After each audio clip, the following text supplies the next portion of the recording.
Thank you again. It's a real pleasure to be down in Athens, and thank you all for coming out. I want to thank the local Historic Preservation Commission for inviting me, and Paul and Marianne and Joe gave me a wonderful tour, driving tour this evening, looped around the campus and the Elm Street area, so it was just a nice little visit to Athens.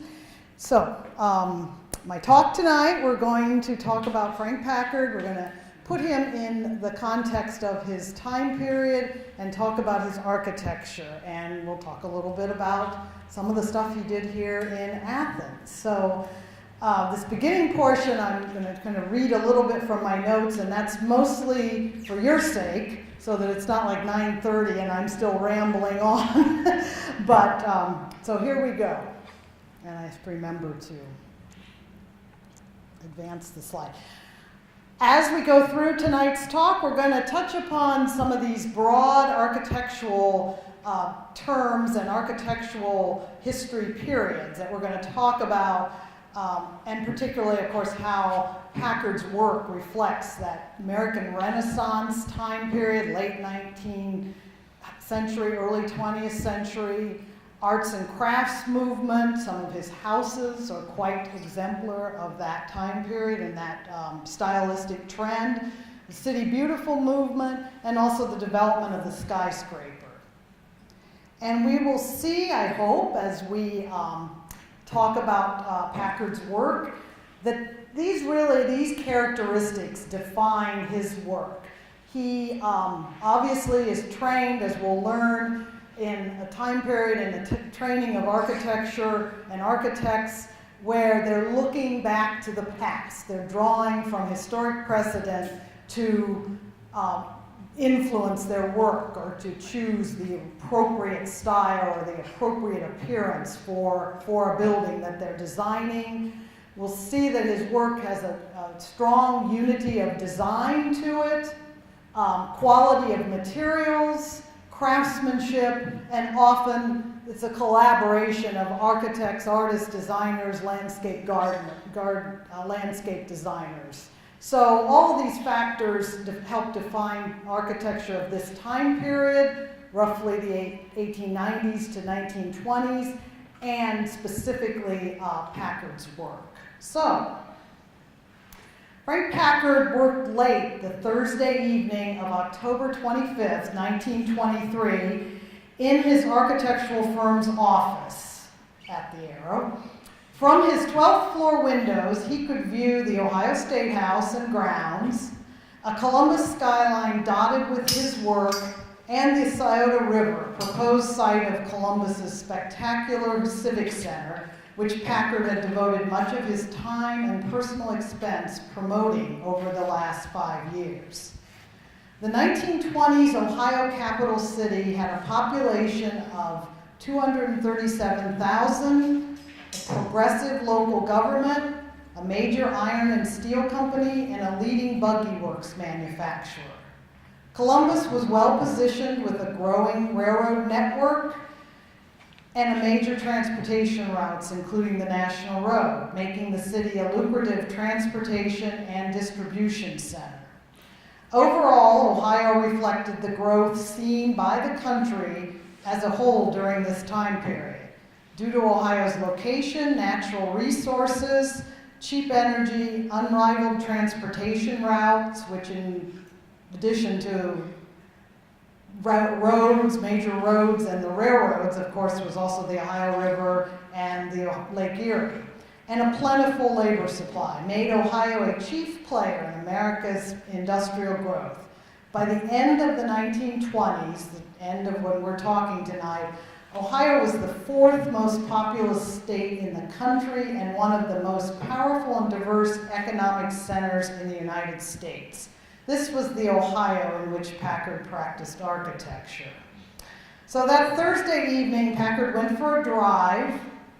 He loved driving, apparently. He actually had a chauffeur that drove him. But before going to his home on Franklin Park South in Columbus. 2 days later, the friends, families, associates were shocked to read the headlines of the Columbus Evening Dispatch to learn that the 57-year-old Frank Packard had died at his home following a stroke. The editorial page of the October 27th edition of the Ohio State Journal stated, Frank L. Packard, the news of whose sudden death shocked and saddened this community yesterday, earned in his busy and successful life a national reputation as an architect.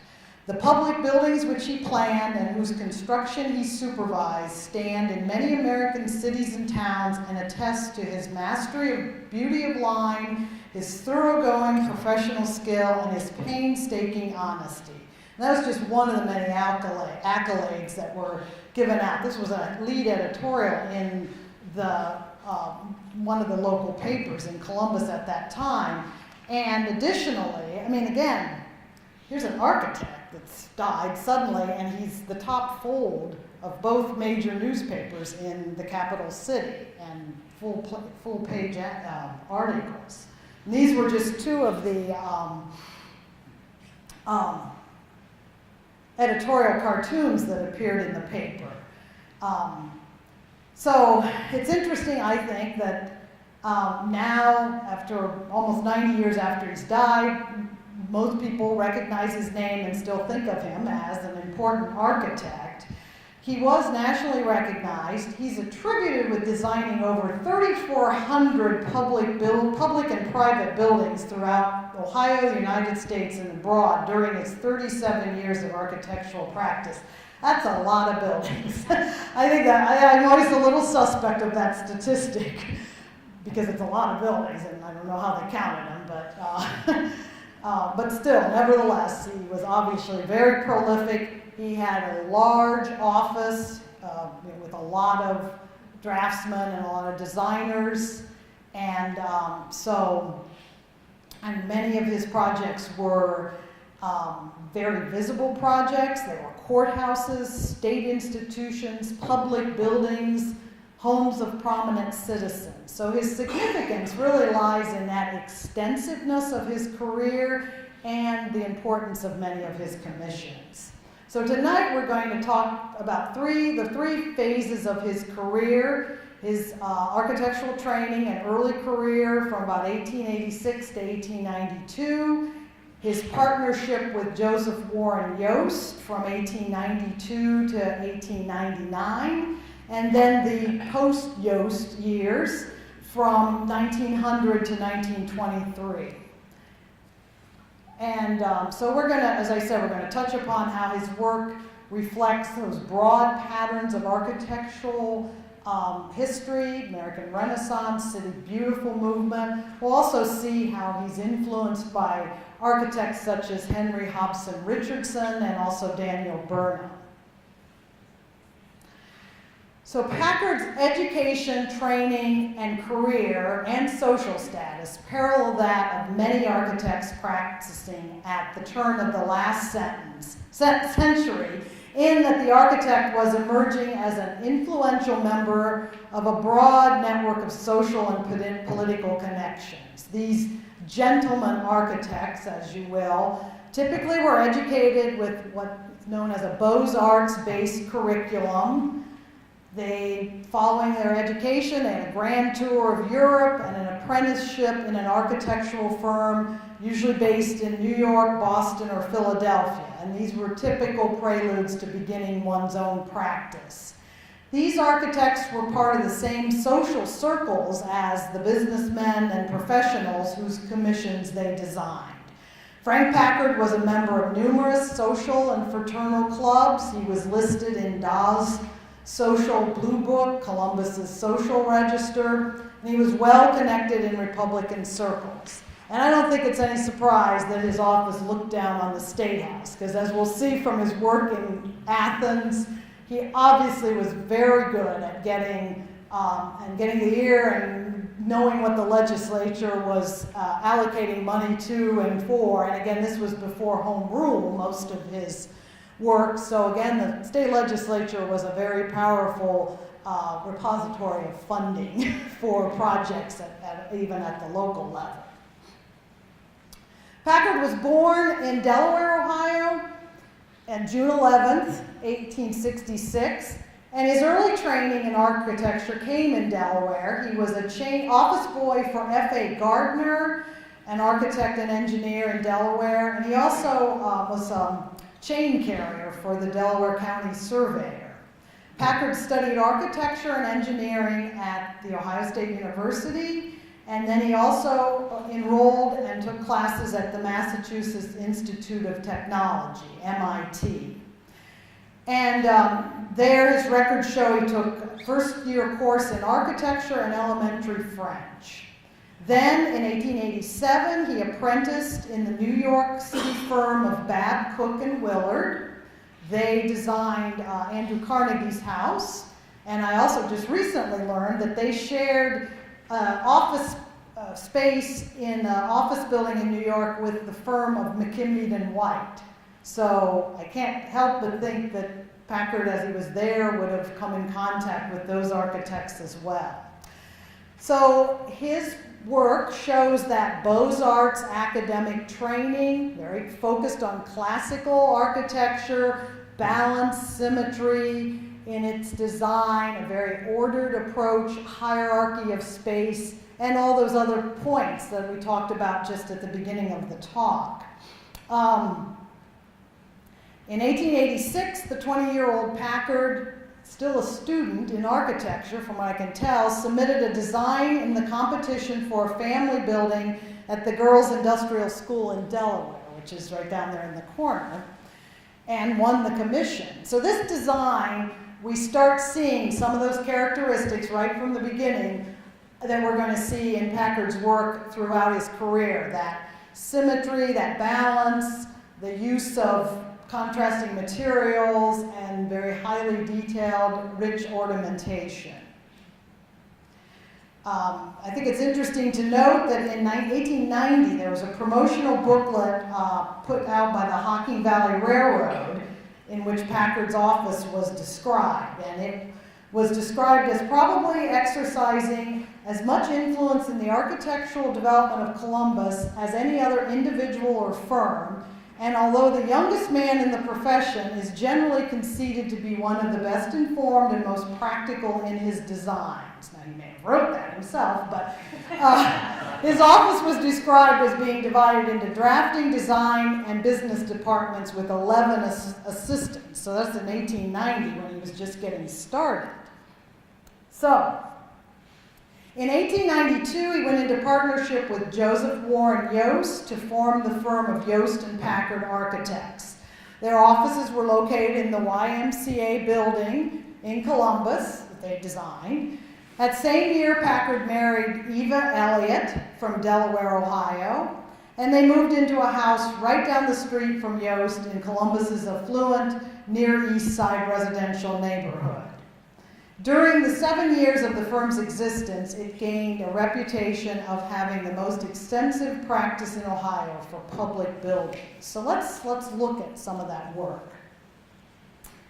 But first, I want to mention an architect that is very influential to most architects in the architectural profession in the late 19th century, and that's, of course, Henry Hobson Richardson. And Yost and Packard's work shows the influence of Richardson, who is considered to be one of America's most influential architects. Although Henry Richardson died in 1886, also at a very early age of 47, he produced many seminal architectural designs and works throughout the country that were widely publicized, widely known, and widely imitated or influenced architects. Richardson was trained at the École des Beaux-Arts in Paris, France, the premier school in training architects at that late 19th and early 20th century time period. And in America, if you couldn't go to the École in Paris, you went to a school like MIT or Ohio State University that adopted that system of training architects that was practiced at the École. So Richardson's work is really reacting against that excessiveness of Victorian architecture, and it's presenting a unified overall architectural statement, and Trinity Church is a great example of that. He's showing influence from French Romanesque, French medieval architecture, but adopting it into his own style and own stylistic characteristics, but heavily defined by that massive round arches, contrasting stone, dark stone, lighter stone treatment. So, and Richardson, just by information, he designed one building in Ohio, which is the Chamber of Commerce, which was, I should say, the Chamber of Commerce building in Cincinnati that no longer stands, but that's all the work he did in Ohio. But I think we see his influence everywhere. Hayes Hall, designed by Packard on the Ohio State University campus. And I think we can see the comparison to Austin Hall, the law school at Harvard University, designed by Richardson. We see that similarity, that large, massive stone arch of Hayes as you enter the building, the polychromatic treatment of the stone and the brick, and then just that, again, we'll see that theme, that massive center portion with wings coming out on either side. But anyway, I think we can see the influence of Richardson in Packard's early work. Again, this is the Wood County Courthouse, Yost and Packard work. They did numerous courthouses throughout the state of Ohio in particular.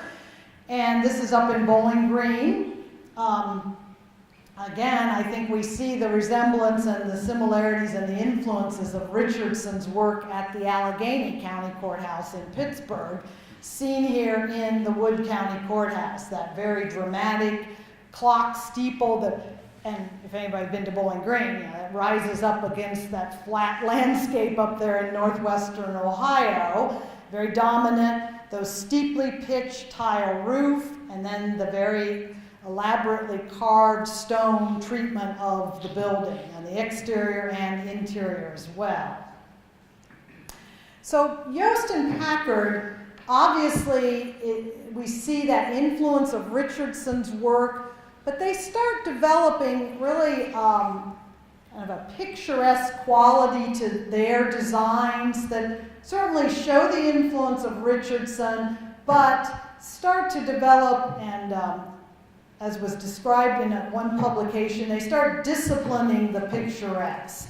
We see that they design, these buildings are characterized by these steeply pitched roofs, which were most often tile roofs, and then steeply pitched dormers, and again, a symmetry to it, a balance to, a formality, a formalness to their overall designs, but definitely gives this sort of picturesque quality to it. So the Children's Hospital up in Columbus, no longer standing. The Oddfellows Orphans Home in Springfield, Ohio, which is standing. And then they also did a number of, at the Massillon State Hospital in Canton, a number of individual cottages. And here's just one example of the work at Massillon, which also sadly is all gone. But I think you start seeing this distinctive characteristics that become associated with Yost and Packard's work specifically. Here's one of their best examples is a house in Columbus, Ohio, in the neighborhood that's now known as Victorian, the Victorian neighborhood, Victorian Village. It's the Peter Sells house. And this was featured in an article in the Ohio State Journal in December 1894 that talked about the house as it was being constructed. And the article showed drawings of the house and described it as a, quote, radical departure in residential architecture. And the magnificent house displayed, quote, a modernized French Gothic style. So I think that's certainly evident. Again, that steeply pitched roof. Now, if you see the house, the dormers, the front dormers are gone, but the roof roof still exists, those tall chimneys, and then these interesting projections, the porte cochere coming out on the side, and then the front entryway with the distinctive brick corbelling. And the house, as you walk in, has a central sort of foyer, but then the rooms, the parlor and the other rooms peel off of it. It almost has almost a French sort of Art Nouveau look to it, some of the architectural detailing and some of the woodwork inside. So it's a very, I'd say, exotic looking house, and quite, they're right, it was quite dramatic and quite different from anything else in the neighborhood. And this perhaps best shows the firm's development of that distinctive, which I'd kind of call a French medieval influence, again, characterized by their very elaborate and very high quality use of masonry and ornamentation, and then those trademark flared tile roofs, steeply pointed roofs. And this bell tower and clock tower, maybe a little more oriental, pagoda-like looking in its influences, but again, I think it calls back and harkens back to those other precedents, that French medieval, Richardson's work. And then inside the building, you see the magnificent barrel-vaulted arch and some of the bas-relief plaster cherubs at the end of the arch. This is the waiting room for the train station, and the marble wainscoting. And never fear that Packard was quite the promotionist. Here he stands leaning up against the ticket office in the image. And this building actually served longer in other capacities than it ever served as a train station, because as you can see, the train was sort of got elevated, and then passenger trains sort of bypassed this station when the 1890s Daniel Burnham main train station was developed a little bit to the east of this location in downtown Columbus. And for many years it was the offices of the Volunteers of America, who very, very carefully preserved it and kept it up. And now it's the home of the firefighters union, local. And they too are very proud of this building.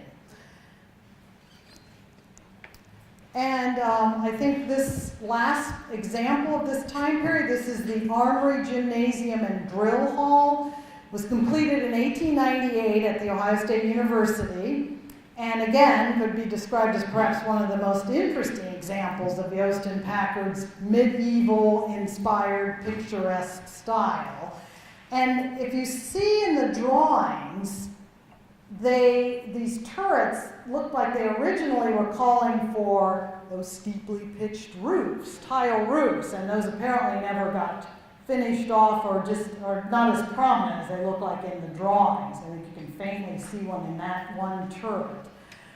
This building, of course, if you're familiar with Ohio State's campus, it sat right at the entrance to the Oval, right at where 15th and High Street meet, and now it's roughly the location of the Wexner Center. And I think that's quite a homage to Packard, Yost and Packard's work, that Peter Eisenman's ghost building, or not armory, references by the slices and fragments of the previous structure that was incorporated into the design of the Wexner Center for Visual Arts. It certainly affirms the significance of that former landmark to the campus. The armory burned in the 1950s. So, in 1899, Packard acquires full interest in the firm, the Columbus-based firm. Yost moves on to New York City to form a partnership, architectural firm called Odench and Yost. So Packard's work continues to be widely published in architectural publications and journals. By 1906, Packard has moved to that final location in the Hayden building right off of Capitol Square for his architectural practice. So his early 20th century work certainly shows more his Beaux-Arts training with more, we're going to start seeing much more formal designs, much more use and emphasis on classical, Georgian revival, Renaissance revival style architecture, and at the same time, a very skilled acknowledgement of the broader arts and crafts movement. So a lot of his work, as we see here in the two memorial halls, these are grand statements. These are monumental buildings, and again, they're coming out of that late 19th, early 20th century time period when the United States was just a decade after celebrating its 100th anniversary, its 100th birthday, 1876. So we have a past, we have a history of our own that we're borrowing from. We're becoming and having a presence, not just as a country, a young country, but as a presence in the world, as a national, gaining national leadership. So we're really kind of seeing ourselves as this last generation that's going to surpass all that European stuff and, make this grand monumental statement. So it's a lot of, hubris there that's going on in architecture at that time, and especially for public buildings. So that's that American Renaissance. But we see Packard's work coming out in that use of classicism, in his balance, symmetry. If we were going in these buildings, we'd see there's a hierarchy to the spaces as we move through those buildings.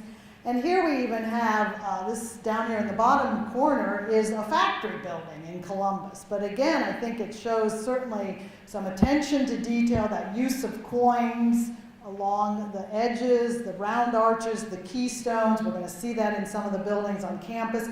It's that taking fairly simple materials and using a fairly industrial functional form, but giving it detail, giving it some detail and some design subtleties to its appearance. And as I said, the two memorial halls, I like to call the Franklin County Memorial Hall on Broad Street Packard's newest building. Because if you're familiar with Columbus, for many years this was the home of the Franklin County Historical Society and COSI, and it had the glass wall or front, really additional room on the front of it. So lo and behold, when COSI moved down to the riverfront, they took that off and there it was, all preserved underneath there, ready to go. So, another element to Packard's work is his development of the skyscraper. Again, this time period, urban centers are becoming more populated, more dense, and it's cheaper to build up than it is to build out because of the price of urban land. And also with technological influences such as the elevator and electricity, you're able to build and develop really America's greatest contribution to architecture, and that's the skyscraper. So Packard was right on top of that.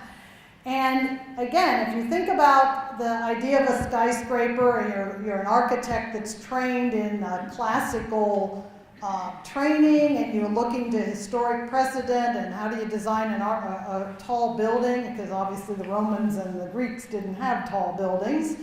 So what do you have in that vocabulary but a column? So many of the early skyscrapers had what we call that tripart division of space. You have a distinct base or street front level. You have a narrow or repetitive middle portion that is the column, the shaft, or where the offices are in the office building. And then you're topped with a distinctly looking upper portion, or the Capitol. And here's just two examples of Packard's skyscraper buildings, both located in Columbus.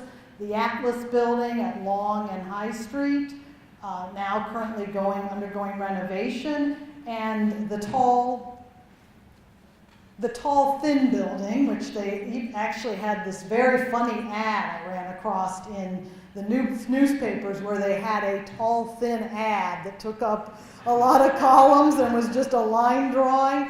And believe it or not, the Capitol Trust building was the tallest building in the state of Ohio for a number of years. Actually, it's taller than the Wyandotte building, which is a Burnham skyscraper, and it was built before many of what now we think of as like the Levitt Tower or Terminal Tower in Cleveland. So it boasted as being the tallest building in Ohio for a short period of time. And this just again shows some of Packard's work in these public buildings, hotels. This is a club, the Elks Lodge in Columbus. But I think we start to see that development of that Georgian revival, that classicism, balance, symmetry. And, of course, we see that exercised here in his work at Athens in Ohio University's campus. And, of course, Ohio University, and I can say this, I'm from Miami, we are the second land-grant college, okay? I am here at the first. But yes, of course, rich history. First land-grant college in the Northwest Territory, west of the Alleghenies, centered around that college green. But Packard's work really defines OU's campus from the early 20th century. It's very prominently anchoring that green and expanding that green and complementing those earliest buildings on the campus. And I took this map out of the National Register District for the Campus Green Historic District. And it doesn't show up that well, but I made the Packard buildings in green and white stripes for the OU. And just mentioning and pointing out some of the Packard buildings, and of course Boyd was there. So what do we have here? Of course we have the President's Residence, which was designed by Yost and Packard for an Athens industrialist. Clinton Poston, who was an industrialist involved in mining industry. And I think after seeing some of those earlier buildings, we see those characteristics that show us that has the hand of Yost and Packard involved in it, with the somewhat steeply pitched roof, the tile characteristics. But here we have Packard with Ellis being his earliest work on campus, followed by the Carnegie Library. He also did a Carnegie Library at Miami University's campus. And then the Lindley Hall. And I think all three of these buildings really show his development of institutional academic college buildings. He designed colleges, as I said. He was well connected in political circles and definitely knew how to get those commissions. He designed buildings at Ohio State University, Miami University, Muskingum College, Wilberforce, and as well as at Ohio University. So I think these are just outstanding buildings that really show that attention to detail, the quality of the materials. And as I said, really define your campus from the early 20th century.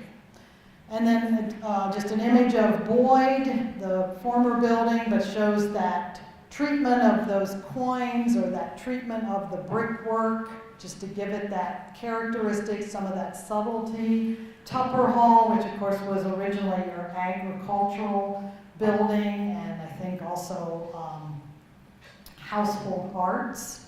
And Bentley Hall. So historically also, some of these buildings, Lindley was a girls' residential dorm.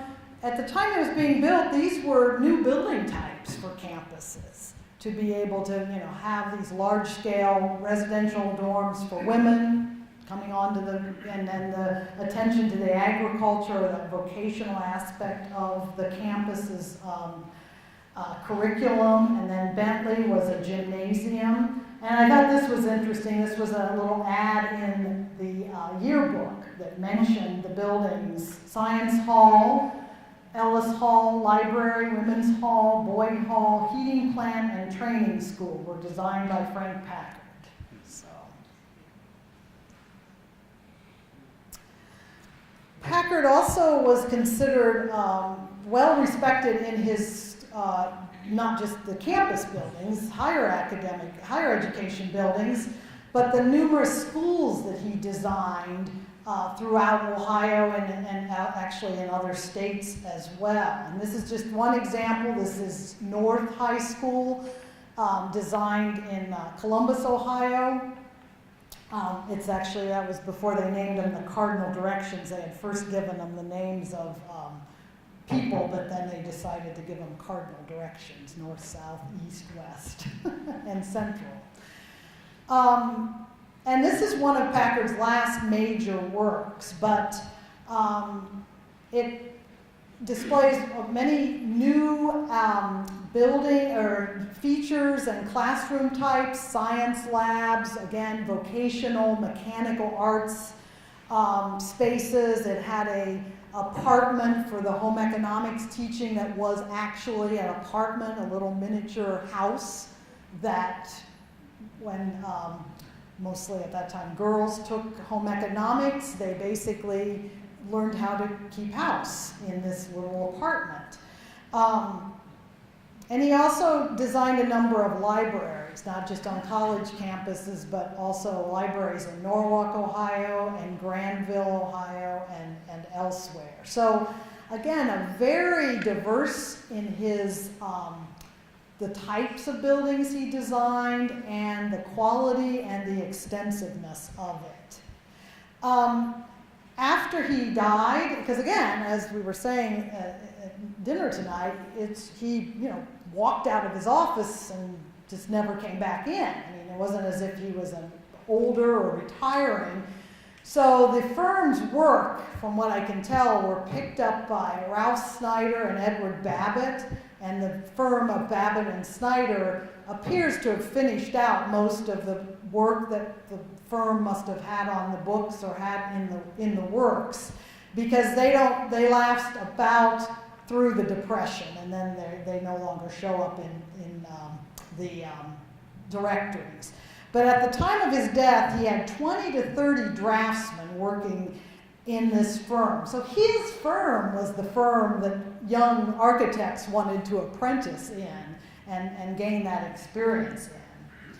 And lastly, before we to touch on a couple more things, hope we're doing okay time-wise, or okay. Of course, his institutional work. This is the Lima State Hospital that was designed by Packard, and it's really was considered one of the most unusual and unique buildings of its kind in the entire country. These images come from the coverage it received in the American Architect and Building News. It was all built out of reinforced concrete, poured in forms, and then its exterior was faced with brick and limestone, and the interior, the walls, the floors, and the stairs were all terrazzo. So it was basically fireproof and escape-proof, and it wasn't going there anywhere. And it had these large, well, it still exists actually, has these large pavilions that come out of the center courtyard, so it's almost kind of an academic, collegiate look to it. And then these interior courtyards were then allocated for the specific patients. So it was very distinctive.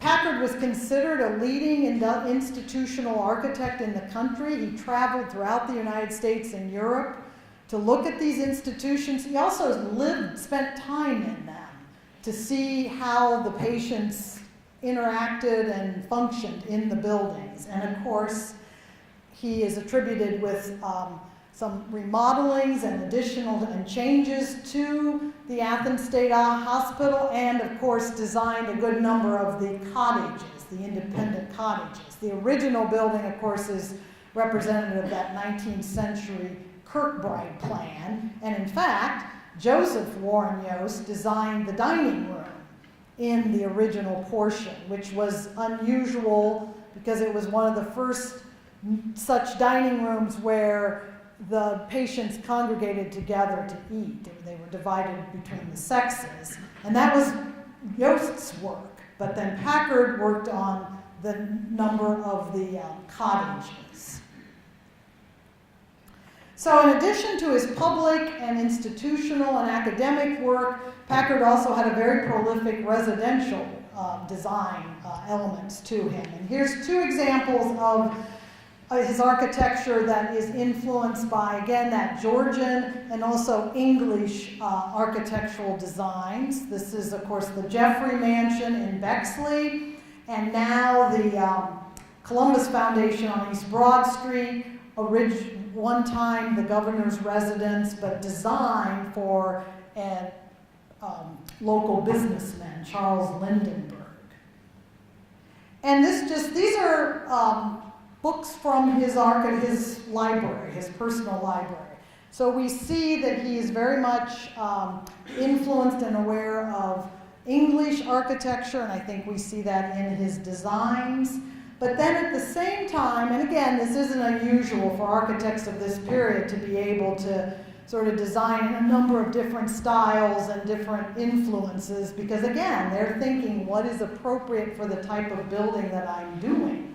So he also is very prolific in the arts and crafts era and arts and crafts architecture of this time period, and was actually featured in this Ellis or Stickley's Craftsman magazine, some houses designed by Frank L. Packard, a pioneer in the building of dwellings from local materials and in harmony with the landscape, which, thank you, Gustav Stickley. It's a very nice definition of the arts and crafts movement. And look at these three houses, and just to see the diversity of his career, look at these three houses and look at the two houses I just showed previously. These houses, all of them were featured in that Craftsman article. They look like they're just springing out of the ground. They look like they're growing from the ground, and they utilize locally quarried limestone.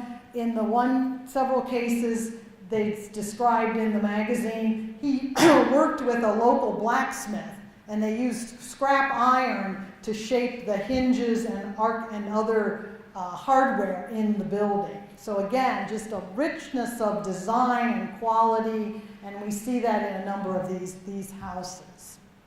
So, two final points. I mentioned he was very well connected in Republican circles. Well, he was buddies with Harding. Harding was 1 year older than Packard, and in fact, Packard designed the front porch for the Front Porch Campaign. Harding's house was a very modest kind of Queen Anne style house, and it did not have that very colonial revival wraparound porch originally, but Frank Packard designed it, and we know that because I sort of speculated about this, but then the manager at the museum, which is a site of the Ohio History Connection, she found the receipt that was sent to Harding by Packard, charging him for the construction of the front porch. So he was very instrumental, you could say, in the front porch campaign of Warren G. Harding.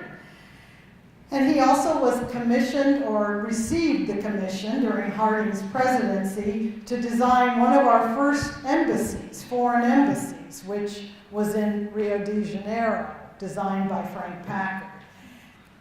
And in fact, Packard was going to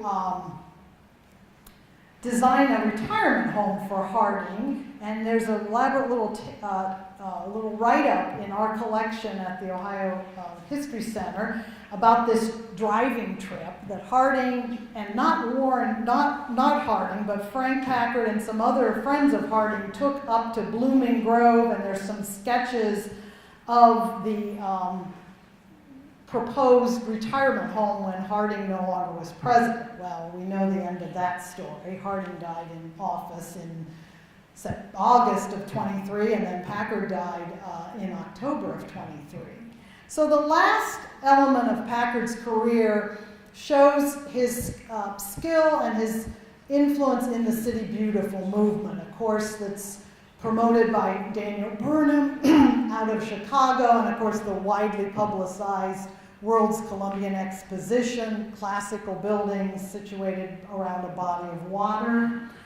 Columbus was not immune to the City Beautiful movement. There's a plan that was developed in 1908, not involving Packard, but calling for this more grouping of civic buildings clustered around the State House. Well, nothing ever came of that, and in 1913, Mother Nature kind of took care of planning in her own way with the flood that really devastated much of Ohio, and this just shows some examples along the Scioto River in downtown Columbus. And along the river in Columbus was there had been factory buildings, substandard housing, there had been cholera, other diseases. So the idea was really championed by Packard. Let's clean up the riverfront. The riverfront really is our front yard to our city, and let's shift the focus of that civic center, that grouping of public buildings, to along the riverfront versus having it come away from the State House. So in the last few years of his life, he carted around, as described in the paper, his lantern slides to talk to people and talk to groups about promoting this idea of the concentration of public buildings along the riverfront, and actually had a model of a new City Hall in plan when he died. He was aided by Billy Ireland, the cartoonist for the Sunday Evening Dispatch, which I think you see that Christopher Columbus image shoveling up the debris along the riverfront. And as was mentioned when he died, I think this statement is very aptly put. Mr. Packard's monument will be the Civic Center in Columbus, which public-spirited men will carry through to completion, even though the master hand of the builder is stayed in its execution. Newspapers don't write like that anymore. So I end with this, what I think is one of my favorite little caricatures of Packard. And if you can read the little writing up there, he's talking to the Sphinx, and he's saying, "Say, old feller, who designed the pyramids?" So, thank you very much, and I hope with this evening's presentation we have a better appreciation of Frank Packard and his work, its placement in Ohio and its times, and its placement in architectural times. And I did not come here to pass myself off as an expert on Athens history. That's your guys' work. And so hopefully, though, I've shared a little bit more about how the work here in Athens does fit into his bigger career. So thank you very much. I'm certainly welcome to answer questions if anyone has any.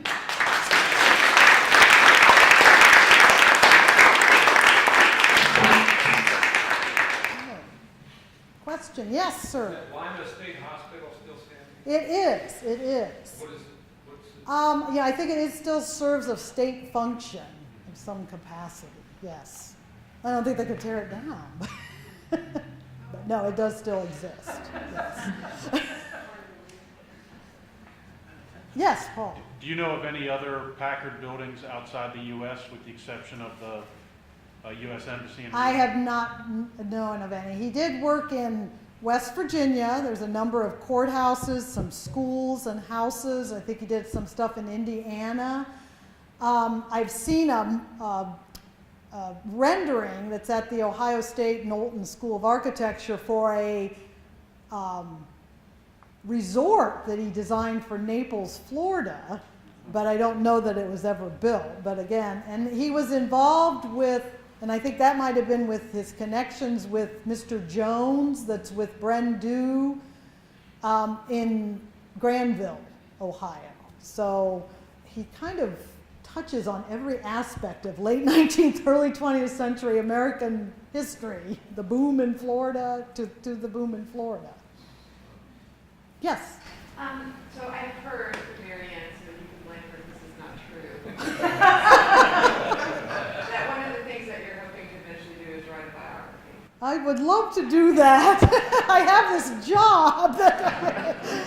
But So I was curious about the source material that you know exists, and if you gleaned anything from it about his personality. You've given us a wonderful description of his professional work, but what was he like as an individual? well, that's very interesting because, again, there is no archives of his materials. I mean, again, I think it was scattered hither and yon. So I have spent a lot of time trying to, find sources where his architecture is, but also try to find anything that much about his personal life. And there just isn't a lot out there.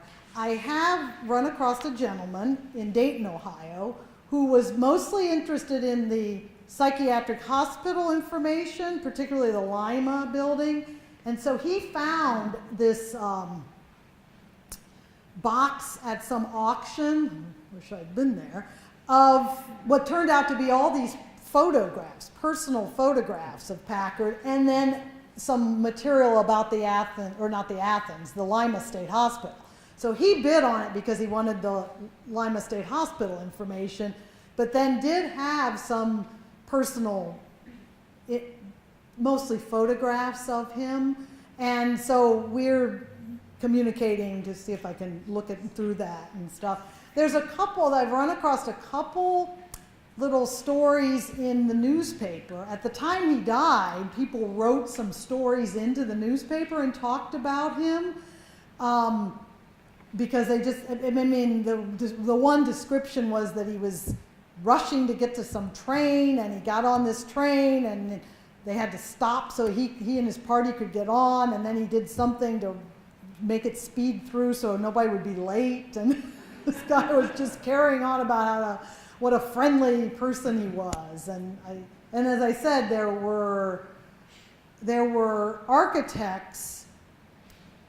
When I started my career at OHS, there were architects who remembered Packard, as when they were students, because they did talk about this chauffeur he had, and also the fact that he wore this cape. I mean, he was kind of very flamboyant kind of person. So I know he sounds like a real character, and I wish there were a little more personal gleanings. He had no children. And he's married, his wife, and he were married, but, actually I think there is a record in our main large Green Lawn cemetery.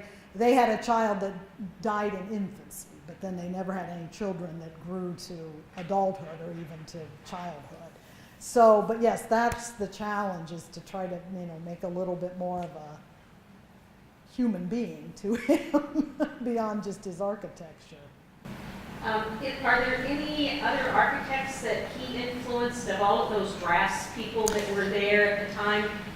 Did someone or a group of someone's pick up his style and carry it forward? Well, Richards, McCarty, and Bulford is an architectural firm out of Columbus, and both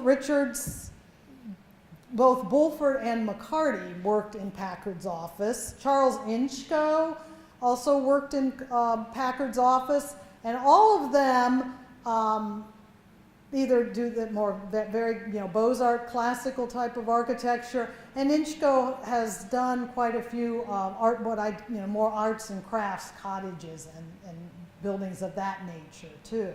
And that's another piece I want to work on, is figuring out who all was in that office and figure out, try to see those connections. Because yes, he was. I think his career can be very much likened to Daniel Burnham's firm. Burnham had a huge firm in Chicago, and I think it was, Packard's could be seen as similar to that kind of a organizational setup, and certainly in the type of work that was executed too. He did a plan for, do you know that he did any kind of design or any work on your green or any of that from any time period when he was doing the buildings? Because he did a plan for Ohio State's oval that they threw out, they didn't like. I mean, it was, but I didn't, just the buildings, the green. I mean, that was already in place. I don't know about the diagonal walks and all that. Yes.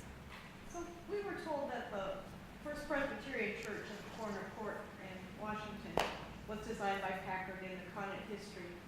And we've been anxiously trying to find plans because we don't have the original Sure. plans. So I wonder Good what luck. different archives have plans? Are there any extant plans of his? Well, yes, we have some materials at the Ohio History Center in our archives library. Knowlton School of Architecture has some plans and has some things in their archives. Is there any kind of catalog to it? Or Oh, well, I mean, you can search on, I think they're all catalogs, so you can search on Frank Packard and see what comes up. I don't know that most of the things we have are from our state archives, so they're mostly state buildings. But as I told Marianne, we drove by, and I told her I'd look at my materials to see. Pictures and things just in Yeah, that's great. Thank you very much. I'll let you know if. I mean, again, some of these he did a number of, again, distinctive little arts and craftsy churches. So, and some of them have a lot of strong resemblance to each other. I think his career was so prolific from a lot of tracing paper. Because when I spoke in Springfield, I gave a talk in Springfield, Ohio, and we were in one of the churches he designed, and I had pictures of a church he designed in Shelby that looks almost like it, and a church I figure, none of these people are ever going to see these buildings. So, yes. I don't know much about architecture. Did a lot of designers use that? I find it interesting, like column treatment of skyscrapers. Did a lot of people do that?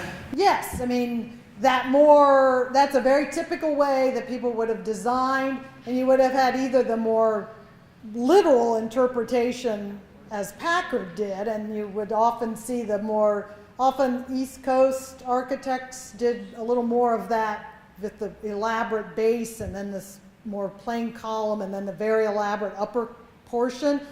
Whereas the Chicago, Louis Sullivan and Burnham and those architects kind of took that idea of that tripart division of space and made it a little more modern, made it a little more abstract, and you have more of a sort of what's called the Chicago school, but it still is this tripart way of dividing up the space, but it's just a little more abstract in its interpretation.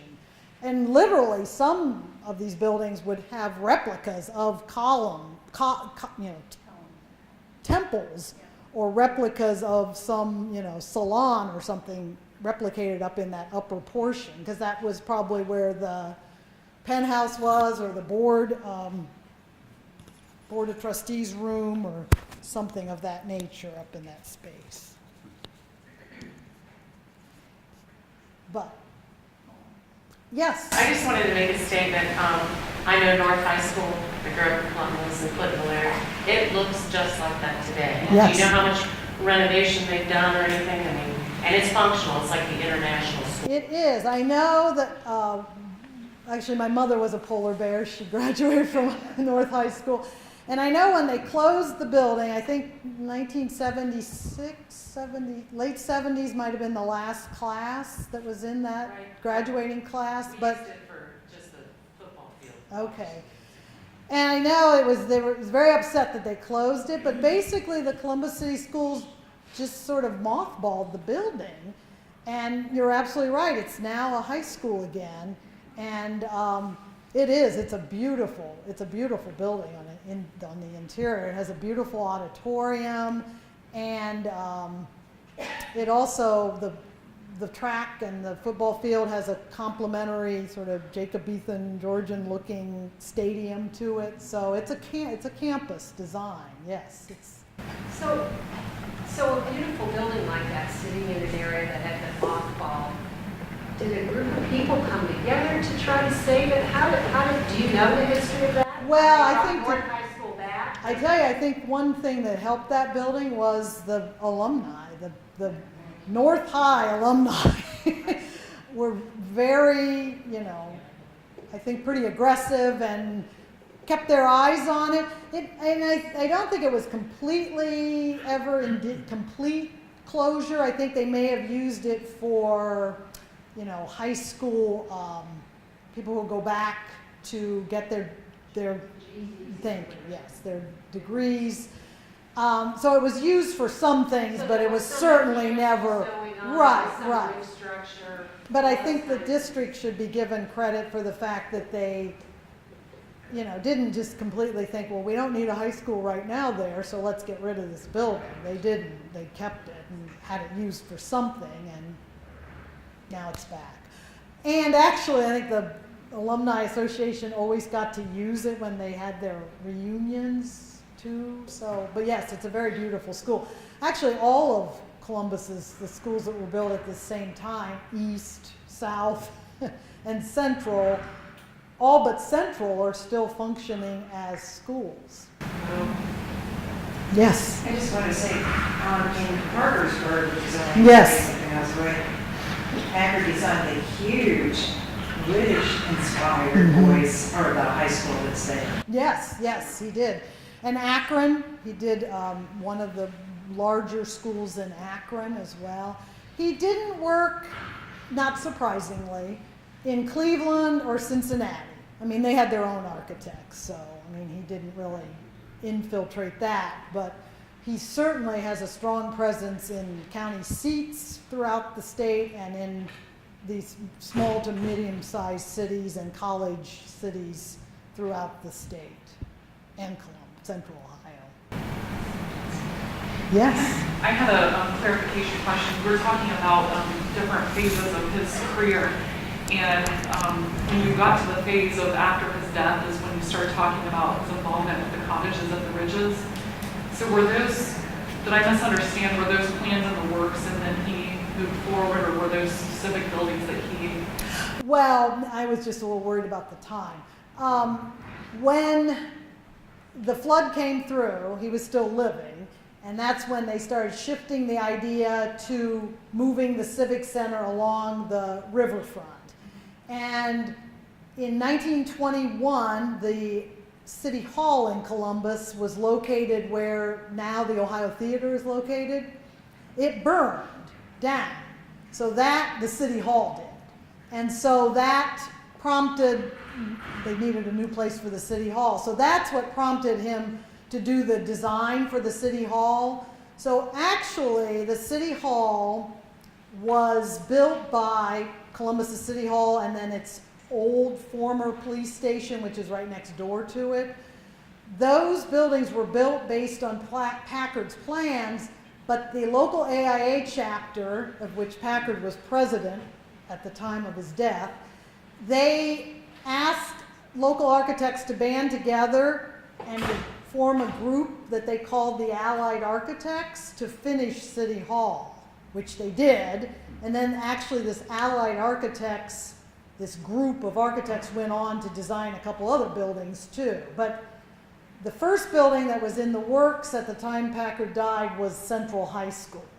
So it was finished in 25, City Hall was finished in 26, and then the now Supreme Court building was done in the 30s. So they followed the idea and the plan that he had promoted, but like that piece in the editorial said, his dream of the Civic Center was going to have to be finished by other people because he had died. So he isn't attributed with any of the actual designs of any of those buildings.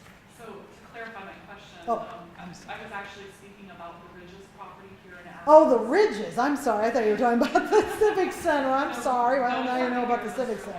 Okay, now I'm not understanding. He had involvement in the cottages, but you were sharing that in the time period of after his death. So I was trying to clarify where you thought that involvement.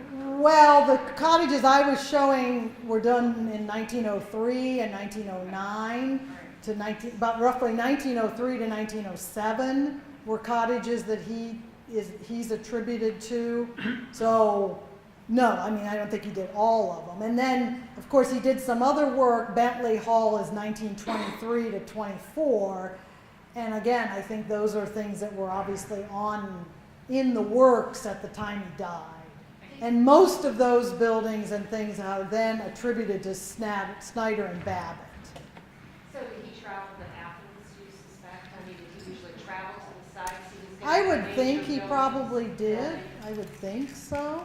I mean, just, You know, too, one of the last buildings that he designed was the Hocking County Courthouse. mhm, And that was done again after he died. right. In Logan? Yes. Mm-hmm. Right. There's a good number, and there's a couple several buildings in Columbus. Again, they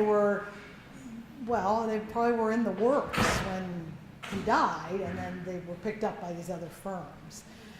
And that's what leads me. I mean, Chubb Library has been attributed to him, but it was built in 1930, so it couldn't be Frank Packard. So he really does have ties to southeastern Ohio. Oh, very much so. Mm-hmm. He has quite a few county courthouses in Hocking County and Parkersburg, did he design the courthouse in Parkersburg? I don't. It looks so similar to he might have. kind of tall. He might have. I'm trying to remember. He did a number of things in West Virginia.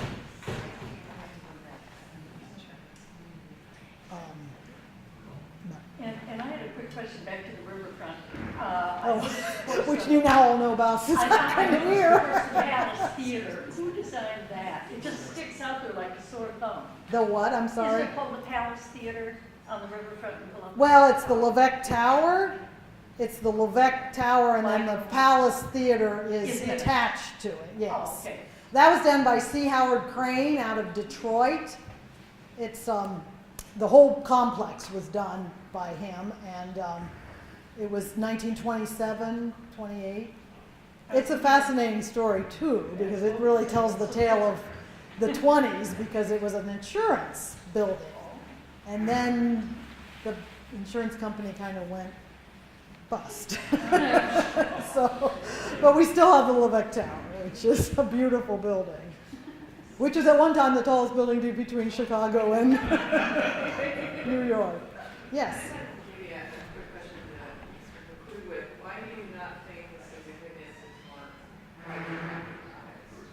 You know, that is a very, I think, well, I suppose because nobody's written a book about it.